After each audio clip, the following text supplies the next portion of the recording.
നീ എന്തിനാ ശീതള നിന്ന് പളങ്ങണത്? നിനക്ക് അവകാശപ്പെട്ട പൈസയല്ലേ നീ ചോദിക്കണത്? 3-ാം തീയതി നിനക്ക് കിട്ടുമെന്ന് പറഞ്ഞുകൊണ്ടാണ് ഞാൻ മാനേജറിനോട് വിളിച്ചിട്ട് വാക്ക് പറഞ്ഞ. ഏത് മാനേജർ? ഏത് മാനേജർ? അറക്കല് ഷാപ്പിലെ മാനേജർ ഗോവിന്ദേട്ടനോട്. അപ്പൊ ഈ ചെല്ലാന്ന് പറഞ്ഞാൽ ചെല്ലണ്ടേ? അയാള് ഫുഡും മറ്റേ പനങ്കള്ളവും ഒക്കെ എടുത്തു വെക്കും. ഉള്ളാളിയാണോ ഇത്? നമ്മളെങ്ങനെ ഇപ്പൊ അവകാശം പറയാ? എന്താ അവകാശം? അവകാശം ഒന്നാ. നിന്നെ ആവശ്യമില്ലെങ്കിൽ അവള് കൂടെ നിർത്തുവോ? നിനക്ക് ഇട്ടുകൊണ്ട് പോയിക്കൂടെ?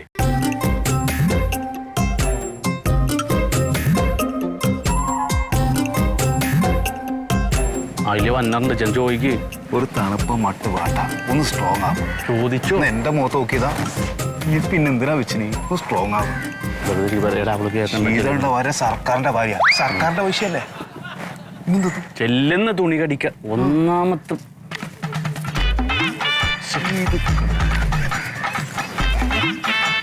വൈകുന്നേരം നമുക്ക് അവിടുത്തെ ടൈം പോയി. നമുക്കെല്ലാം ഇതുപോലത്തെ ഒരു ഭാര്യ ഉണ്ടെങ്കിലും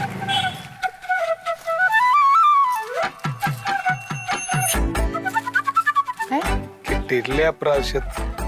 എന്ത് പ്രാവശ്യം എനിക്ക് തരാറുള്ളത് എന്റെ പൈസ കിട്ടിയിട്ടില്ല. എപ്പോഴും ചോദിക്കുമ്പോ പൈസ തരാൻ വേണ്ടിട്ടേ നിങ്ങൾ എന്റെ കയ്യിൽ തന്നെ ഏൽപ്പിച്ചിട്ടൊന്നും ഇല്ലല്ലോ. ഉണ്ടാ അതല്ല, പെൻഷൻ കിട്ടിയതിന്റെ പൈസ എന്താ ഞാൻ നിങ്ങൾക്ക് തന്നെ എല്ലാം തരാറുണ്ടല്ലോ. 3000 രൂപ. അതെനിക്ക് തോന്നിയാ തരും, തോന്നില്ലെങ്കിൽ തരും. അങ്ങോട്ട് തരണമെന്ന് നിയമമൊന്നുമില്ലല്ലോ.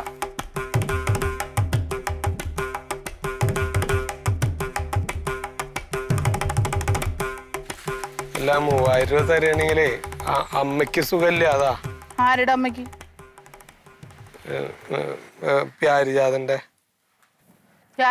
അമ്മയല്ലേ ഇന്നാള് മരിച്ചു പോയത്? അല്ല, ഉണ്ണിയുടെ. നിങ്ങൾ എന്തിനാണ് ഈ കള്ളം പറയണത്? കള്ളല്ല.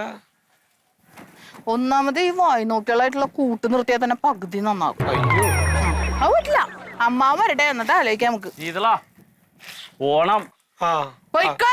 അല്ല, അവനും കൂടി വേണം.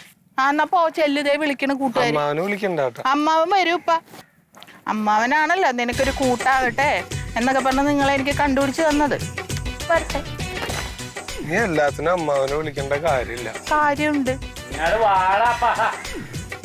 അമ്മാവൻ വന്നല്ല.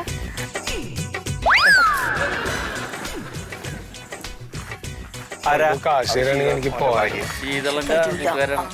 അവന്റെ കൂട്ടുകാരങ്ങള് നിങ്ങക്ക് എന്താ പണി? അങ്ങനെയൊന്നുമില്ല. ചക്കിക്കൊത്ത ശങ്കരൻ. അമ്മാവാ. എന്താ വിളിച്ചേ? അമ്മാവാ. അയ്യോ.